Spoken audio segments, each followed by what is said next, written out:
भारतीय संघ एकच सराव सामना खेळला बांगलादेश विरुद्ध आणि त्या सराव सामन्यामध्ये ज्या ज्या गोष्टींची तपासणी करून घ्यायची होती, जे बॉक्स टिक करायचे होते, त्या सगळ्या गोष्टी भारतीय संघाने पद्धतशीर करून टाकलेल्या आहेत आणि हाच फायदा झालेला आहे एकमेव सराव सामन्याचा। पहिली बॅटिंग करत असताना हार्दिक पांड्या आणि ऋषभ पंतनी केलेली मस्त फटकेबाजी आणि नंतर बांगलादेशला रोखत असताना सर्व गोलंदाजांनी केलेला प्रभावी मारा हे या सराव सामन्याचं वैशिष्ट्य ठरलेलं आहे। तुम्ही गंमत बघा, नासाऊ काउंटीच्या या मैदानावरती ज्या काही थोड्या प्रेक्षकांना आज जायची परवानगी देण्यात आली ते सुद्धा 20,000पेक्षा जास्त प्रेक्षक हे सराव सामना बघायला हजर झालेले होते आणि त्यांना अजिबात भारतीय संघाने नाराज केलेलं नाहीये।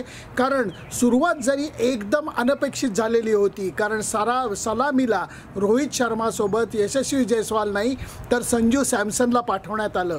दुर्दैवाने संजू सॅमसनला भारतीय संघाचे कपडे घातले की म्हणावं तशी कामगिरी करता आलेली नाहीये, पण थोडीशी चमक रोहित शर्मानी दाखवली। खरी चमक ही ऋषभ पंतनी दाखवली, कारण त्याला वरती बॅटिंग करायची संधी मिळालेली होती आणि त्याच्यानंतर ज्या माणसाकडे सगळ्यांचं लक्ष होतं हार्दिक पांड्या, त्यांनी झकास टोलेबाजी केली।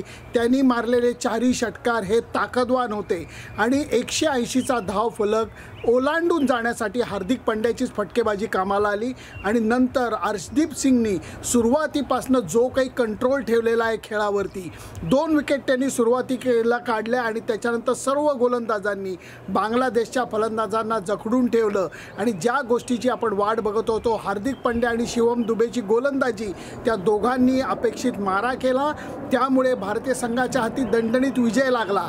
हा विजय सरकार दरबारी नोंदणी करण्यालायक नाहीये, त्याचं कारण सराव सामना होता, पण या सराव सामन्यामध्ये जी उद्दिष्ट साध्य करायची होती ती उद्दिष्ट भारतीय संघाने पद्धतशीरपणे साध्य केली। म्हणून आता आपण म्हणू शकतो की भारतीय संघ T20 वर्ल्ड कपसाठी सज्ज झालेला आहे। सुनंदन लेले, ABP माझा, न्यूयॉर्क, अमेरिका। ABP माझा, उघडा डोळे बघा नीट।